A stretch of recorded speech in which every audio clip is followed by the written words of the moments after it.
It's the Nikki Show, baby. What's up, y'all? It's your boy Nikki. We are back at it with another one. What's up, kings and queens? It's your girl Tahira, and you already know we carrying it the royal way. Let's get right into it.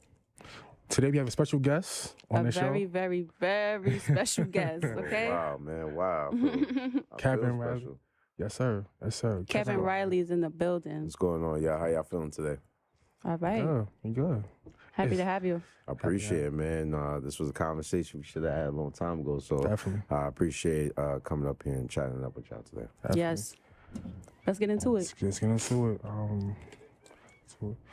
I want to ask you, where did you grow up? So, I'm from the Bronx. Okay. I'm from, if you live in the Bronx, I'm from somewhere you call Uptown. Gotcha. Yeah. So that's like, that covers like Baychester, Edenwald, Co-op City. So if you're from Uptown, I'm from the Valley. Gotcha. Uptown. So born and raised in the Bronx. 34 and be 35 this year. So 35 years of my life. Yeah, Wow. Man. It's a blessing to be that. To make it to that age. Yeah. Especially today, man. Okay, so the Bronx can be a troubled area, depending on your perspective and what areas you've grown up in. So what would you say you did to stay out of trouble growing up? It was challenging staying out of trouble growing up because just give it a little background. I grew up with my younger brother and my older sister. My father got locked up back in the day when I was younger. He used to hustle back in the day. Okay. But the last time he got locked up was because of the 3 strikes rule, which was through the Clinton administration during that time.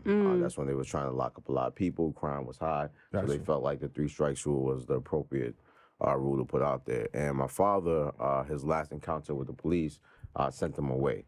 So it was challenging. You're a black young boy. You don't have a father figure in the house. So you kind of, gravitate to different things to kind of influence you.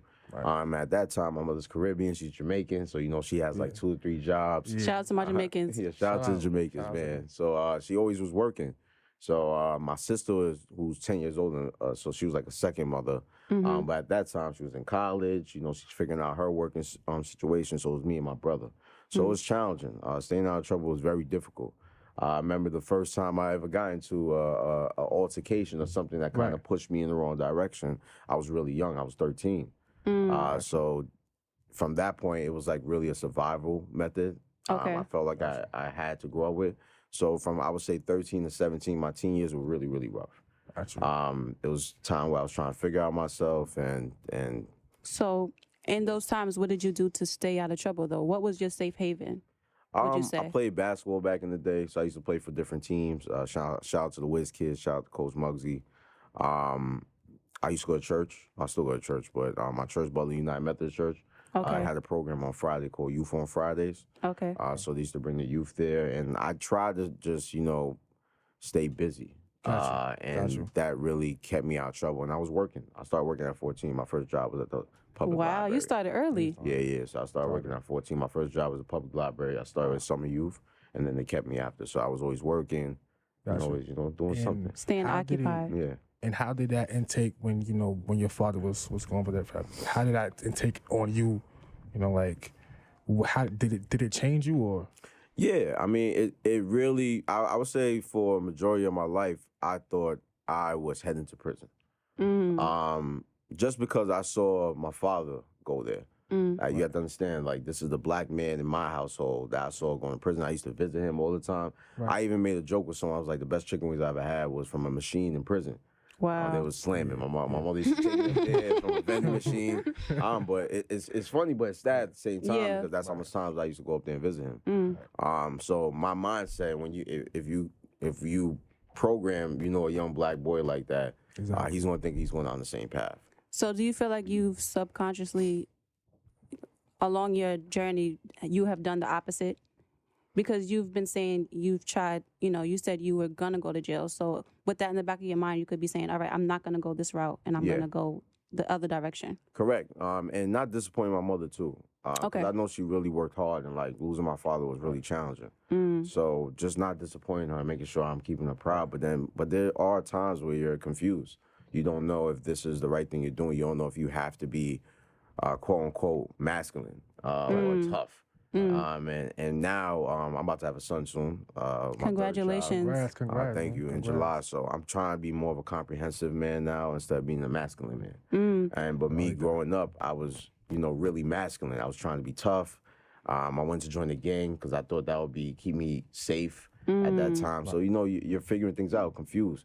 Your mind's still developing as a teenager, so your surroundings is really controlling your pathway, especially if you don't have a mentor or a man there, especially as a young boy. Absolutely. You want to see a man there. You don't have an example. You don't have an really. example of how you're supposed to be. So you're trying to get things from different things you're seeing in the streets, music, entertainment, anything you see. You're saying like this is what a man's supposed to be. So Absolutely. It's confusing. So you said something about a comprehensive man.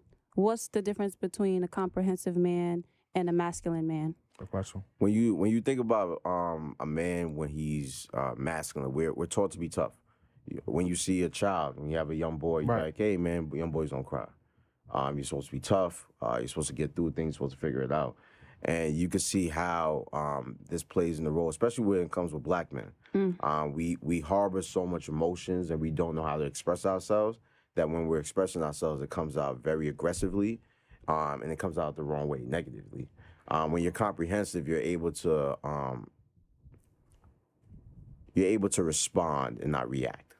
And a lot of the times we're reacting when we're lashing out. Absolutely. When we get upset. It's emotion based. It's emotion based because we weren't given a safe space to kind of express ourselves. And that's why I say you want to be more comprehensive because you want to understand how you feel, but not react.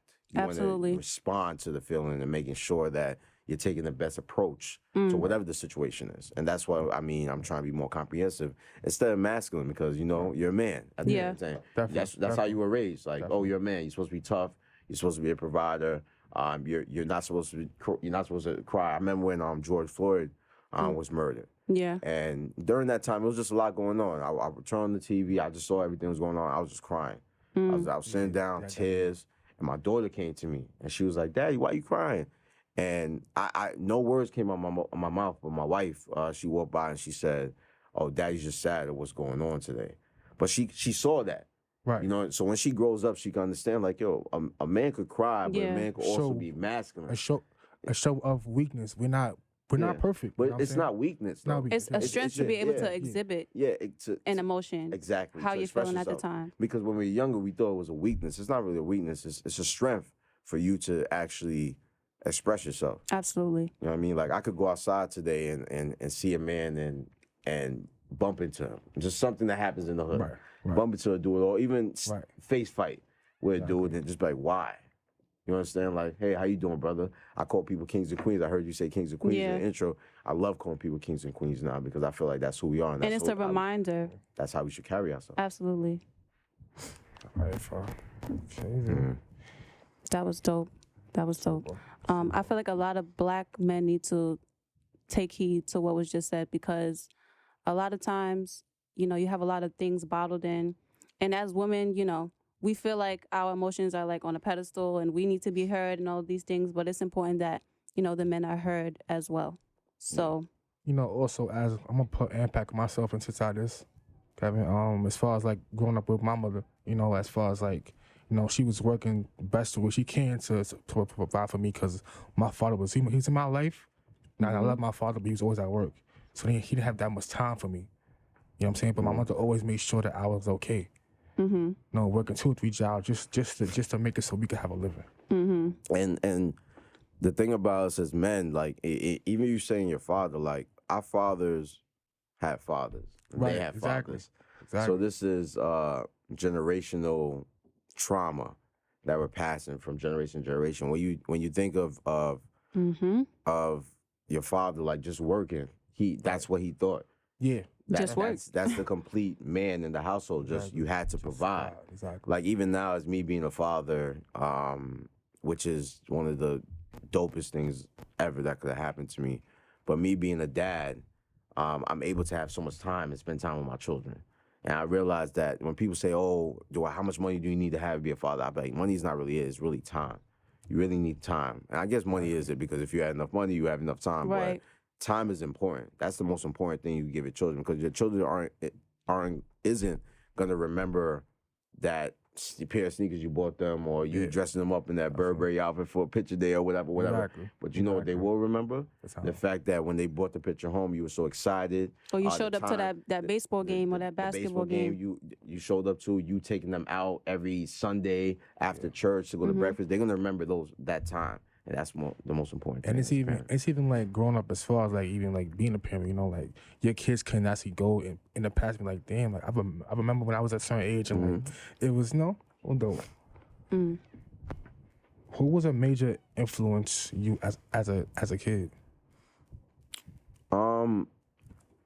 I go through different phases. As a kid, when I was younger, my father, when I was really young, my father was an influence. I used to follow him around, just look at him. So he influenced me at that time. But as I got older, I realized my mom. My mom is amazing, man. Like, without her, I don't know where I would be in this world. She guides and protects me up till this day. She guides and protects all her children. My mom told me the other day, because being a politician is stressful sometimes. I can imagine. Yeah, because you especially if you have a good heart and you really care about your job as being an elected official and representing the community. I'm from the community I represent. I haven't lived anywhere else. So the same parks, the same streets, the same everything that everyone's complaining about, I utilize that, and I've been utilizing it my entire life. So I care to fix it. But that job comes with a lot of stress, because when you care to fix something, you can't do everything at one time. It becomes overwhelming. It becomes overwhelming. And the other day, my mother said, "I'm so proud of you." And my mother is like, she's one of them old school Jamaican women. You know what I mean? She's really stern. She doesn't really show a lot of emotion, but when she said that back in the day, but she's turning over now. But when she said that to me, man, it was like a coat. I just took off a coat of trauma off of me, like of just being upset and just. You felt like you were enough at the moment. Yes, because sometimes you don't feel like you're enough. Sometimes I don't, like, personally. Even to this day, that's why I'm always like, I'm really big on self-care. Really, really big on self-care. But to answer your question, my mother, one of my mentors, Carl Hasty, who was the Speaker of the New York State Assembly, he gave me my first break in politics when I didn't even know what politics was. And he really inspired me. I saw how he carried himself. He was a black man in politics. Powerful black man in politics, but he doesn't wear his power. You understand? He doesn't abuse his power. What does that mean? He doesn't abuse it, because sometimes when people get in powerful positions, they abuse their power. You can see they wear it on themselves. Like, that person's powerful. You shouldn't see that. You understand? You should just understand when a person comes in the room, they just have a aura to them that you understand that person is a very important person. Definitely. And that's what he has when he comes into the room. And when I see him do that, and I've seen elected officials who walk in the room like, "Hey, man, I'm an elected official." Like, you know what I mean? Like, it's just ego. Be yourself. Just be yourself. Be Like, yourself. And he doesn't have that to him. Like, when I saw that, and then he really cares. He's from the Valley too. Right. Gotcha. And he really cares about the community. So I saw it, I'm like, yo, this is dope, man. Like, a politician could actually be this way. He's dope. He could dress regular. He could put on suits. Like, he's just a dope dude. And that was my mentor, him and my brother, Senator Jamal Billings. So those are my mentors right now. Wow.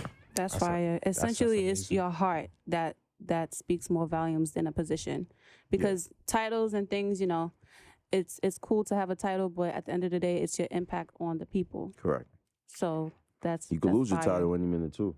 Absolutely. You know, just for y'all speaking here, I hope y'all hear this too, because it's always having a good heart is always the best thing you have in this world. I'm telling you, man, having a good heart is important. Good karma is real. You be kind to people, you be good to people, good things will happen to you. Absolutely.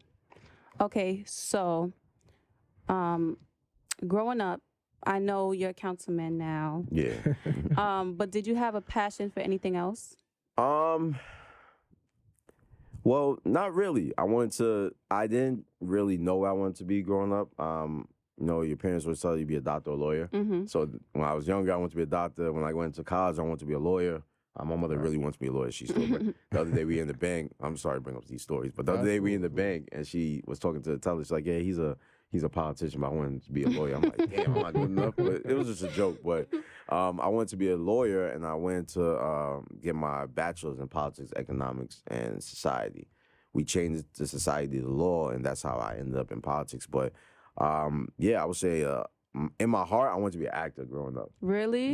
Yeah, man. I love movies. Wow. Would you still act now? Yeah, I would definitely. What's your favorite genre of movies, or what do you go for?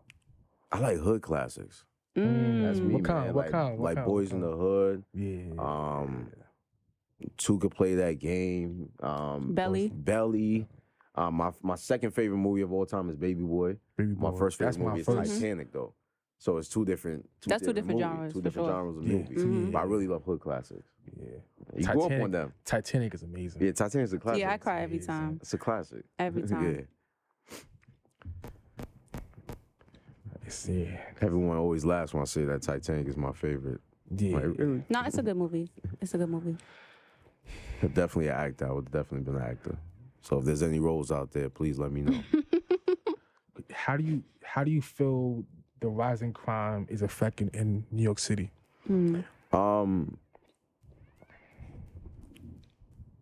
It's affecting New York City in a horrible way. You have to, during the pandemic, when you have people just locked in their house, losing loved ones, losing jobs, they're not able to provide for their family. You have the youth now; they don't have nothing to do, kind of. Yeah. There's nothing going on in their communities that attracts them. Because as elected officials, we do events all the time. We do stuff for the youth, but we're not attracting the youth that are out there, maybe interested in certain things that we're not doing. If that makes any sense. Yeah. And a lot of youth these days, like, we grew up different. When we grew up, there wasn't really a lot of social. When I grew up, Skolnex just came out. Yeah, that was like one of the first big social media. And when I was in college, MySpace was popping. Yeah. Now we have social media now. Everything is digital. And everything is digital. Everything is out there. And that's why I said we have to be more cognizant of making more comprehensive human beings, because people that could really evaluate themselves and channel their emotions. Because even what's going on with social media, when we had beef back in the day, it was on the block. And it was word of mouth. That's it. Now, for instance, if Nate swings on me now and it's on camera, Right. it's going to be a highlight. Everyone's going to make fun of it. Yeah. Fun of me. Now. You're going to go viral. It's going to go viral. Now, the world's going to want me to respond, like what you're doing. Exactly. You understand? And it's like, what if I don't want to respond? But you're forcing me And you to. feel the pressure of the people. You're feeling pressure. So, and a lot of people, they don't know how to address emotions and how they deal with things. There was a shooting in my district, in our district, a few weeks ago. I think it was in a Dunkin' Donuts. And usually when the shootings happen, it's usually a problem that leads up to it. But this shooting was just an argument in the store. Like, you don't even know the person. You understand? Like, and it's so ridiculous that we're living in a time where people are just snapping like that. So what services are we putting out there? So when we like in city council, everyone's big on like policing and things like that. Like, what are we doing with the police? Right. And when people talk about reallocating funding from the police to other services, it's not really taking the police job away from them. We're trying to be preventative right now. Right. So if we have to get services to kind of focus on mental health, housing, stuff that's really bothering people. Like, I went to a school the other day and it looked like Eastside High. Like, you remember Lean On Me? Yeah. Yeah, you remember Lean On Me with Principal Joe Clark over there? Yeah. Remember how the school looked? And it looked just like that.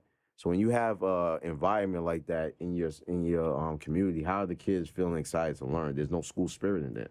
The only spirit they're getting is online with the things that they're doing to kind of make them feel inferior. So when you think about stuff like that, crime is really expanding, and we have to do a better job with having the kids and bringing them to the table.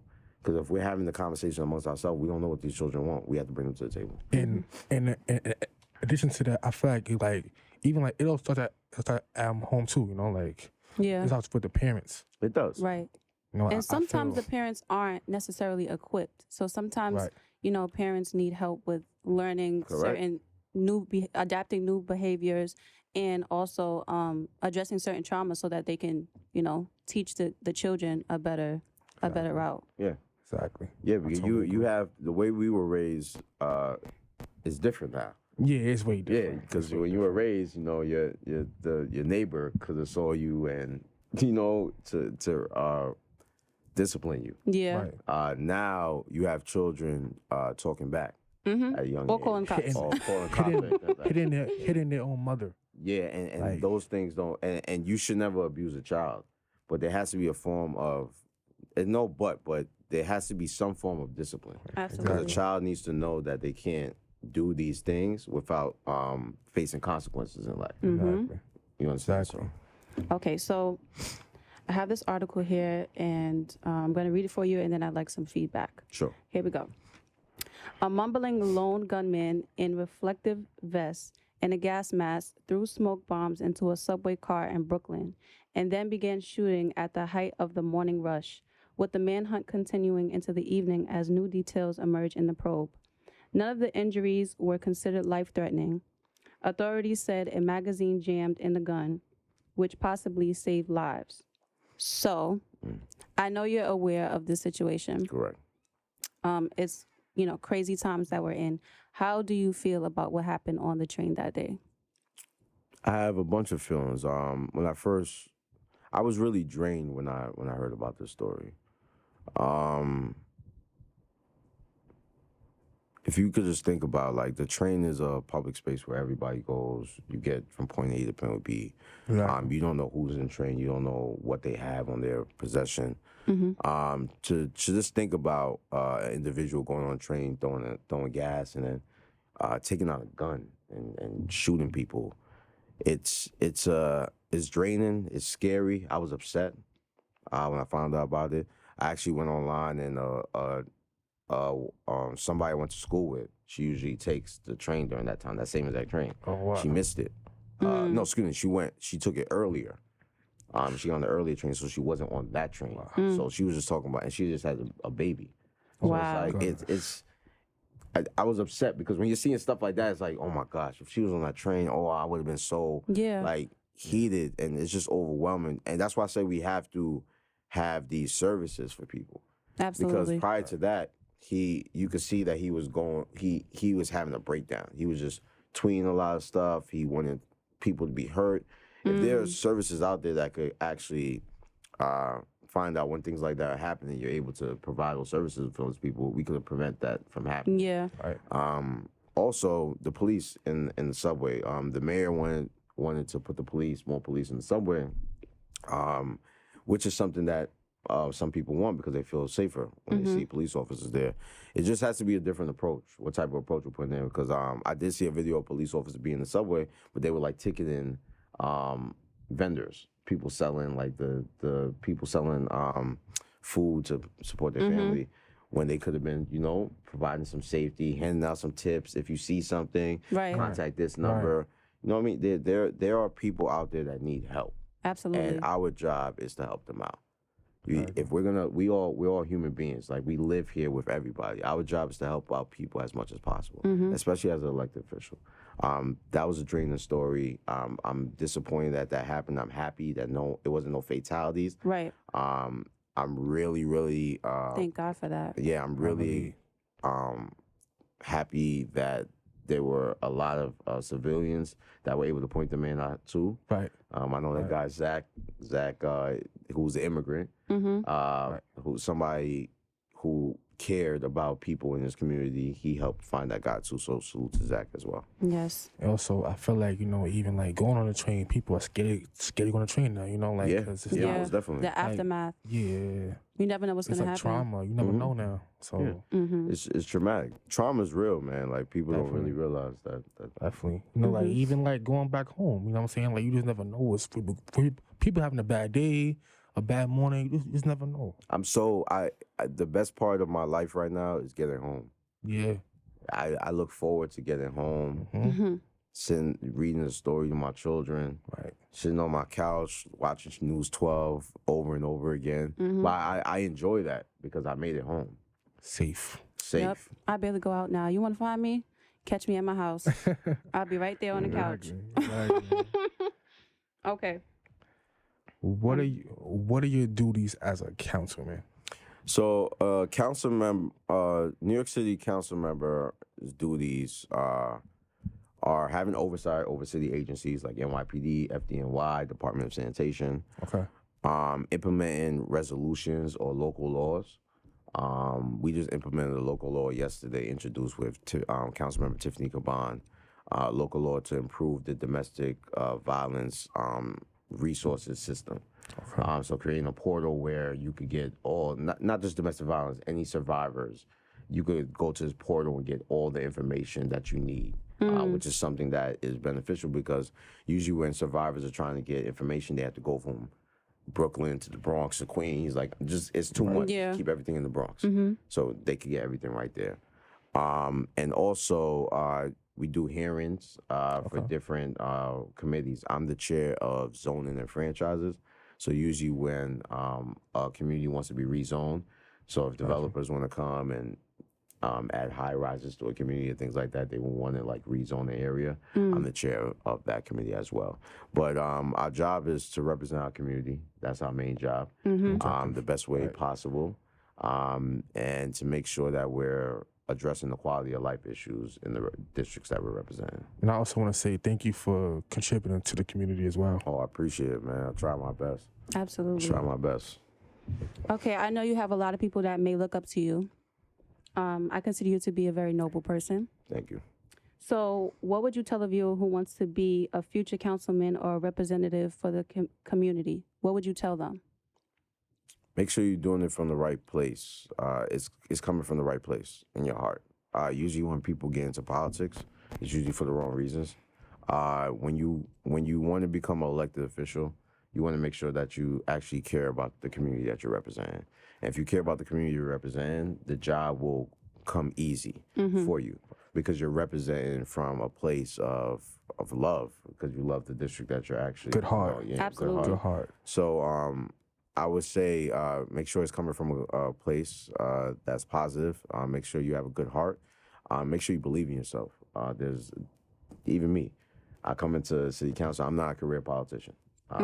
If you look at me, the way I just carry myself, I'm not a career politician, but I'm a career public servant. I love to serve people. I love to help people out. I love to help people out. Like if you ask me to help you do something right now and I'm able to do it, that brings joy to my heart. And that I think that's what people need. Definitely. That's why I call it good karma.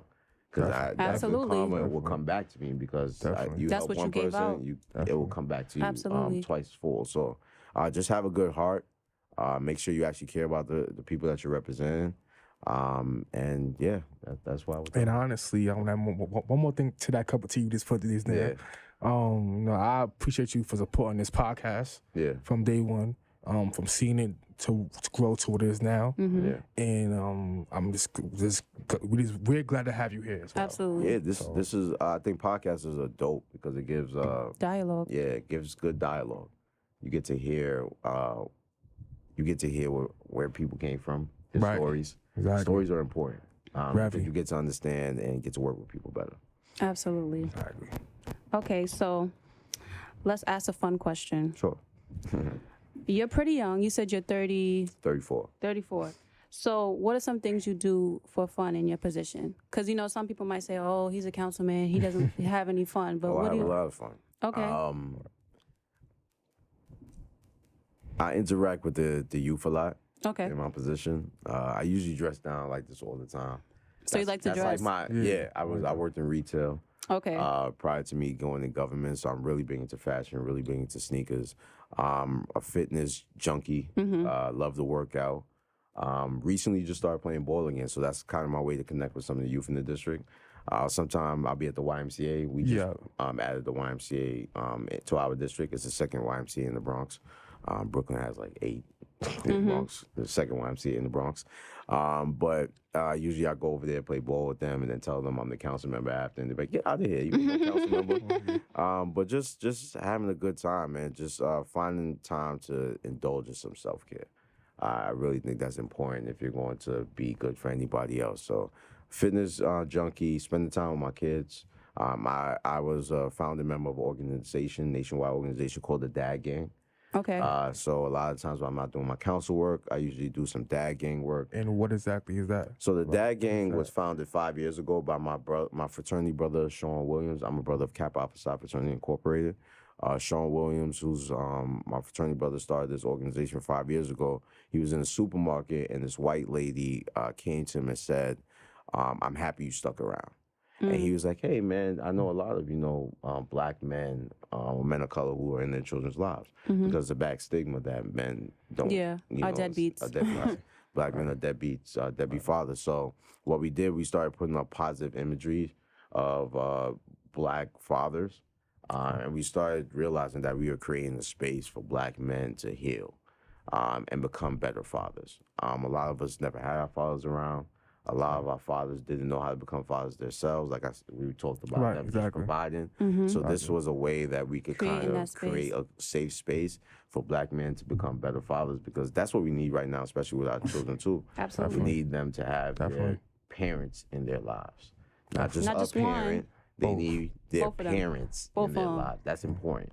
That's a total impact, like for a kid, you want mommy and daddy to be all the time, to watch you grow up, to go to the park, to to play ball. Like, it just to have that as a kid is it's important. Yeah, and it's you essential. get different elements from both. You need that masculine and feminine energy to cultivate who you are growing up. Because like sometimes mommy can be, what like daddy can be.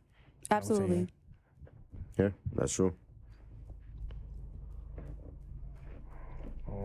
Last question, Nate. Yes, the last one. And this question right here is this is the main question right here. So I don't know, what's your definition of family? What's my definition of a family? A family. Family, yeah. A group of people who are going to fight. Okay. Are going to have tough times, but after that, they can pull each other together and be there for each other. Family is, that definition is how you perceive it to be. Okay. Where I said you'll go, we all know family. You go through stuff with your family, Right. but that doesn't necessarily mean your family don't love you. That doesn't necessarily mean your family won't be there for you. So family is just a group of people that really love each other and understand that they need to be there for each other in order for the family to grow and to be sustainable. It's important to have a family. Family is a support system, and that's something that we all need. Right. Everyone needs a support system. We're not Thor or Wonder Woman. We're not that strong. You need a support system. You need a shoulder to lean on. You need somebody to talk to when you're going through things. And that's what a family is. A family is a support system. That's fair. I love that, man. Love that. Hopefully I'll become a family of mine one day. Like just to hear how you talk about family. Yeah. Maybe have a family of my own, because, that's very important. That would be dope, man. Like, fatherhood is great, man. I tell you, it changes your whole mindset and how you approach life. Definitely. And once again, congratulations with your baby on the way. Thank you. And everything that you're doing for the community is really commendable. Kevin Riley, y'all. This man is a real stand-up guy. Definitely. Appreciate it. Thank you, man. Also, I want to give the audience also about how we met. Okay. Yeah. For that's a throwback, but we gotta into that also. So that was dope. I was really excited to do that event because, of course, it's Dream Dog coming to your neighborhood. Coming to our neighborhood because she's from Edenwald. So, I always like to highlight that because when you're from certain communities, you think you can't get out of them. You think your block blocks your blessings. That's what my borough president Vanessa Gibson says. Your block, don't make your block your blessings. And sometimes it does that. So when you saw Dream come out, she had the lamb truck in front. Yeah, lamb truck out front. She had the lamb truck out in front. She was stunting. But all the young girls in the community saw that. You know what I mean? And they feel like, I could do it too. And you don't know, it may sound cliche to anybody out there, but you need to see things in order to believe that you could do it. We doubt ourselves so much. So the fact that she came and did that was so dope. So that's where we actually met. Yeah, and definitely. That's when we talked about we need to connect some more and do some more things. And I actually met you when I had Ra. Shout out to Ra who put that together from Grenada Built to Win. Definitely.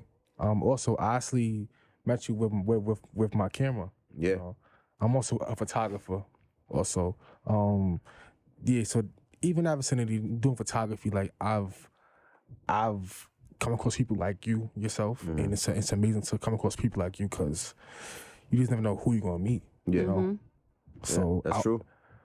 That's true. That's why it's important. Like when you're out, you talk to different people. Exactly. You never know who you're going to meet. That's what networking is. That's how I got into politics.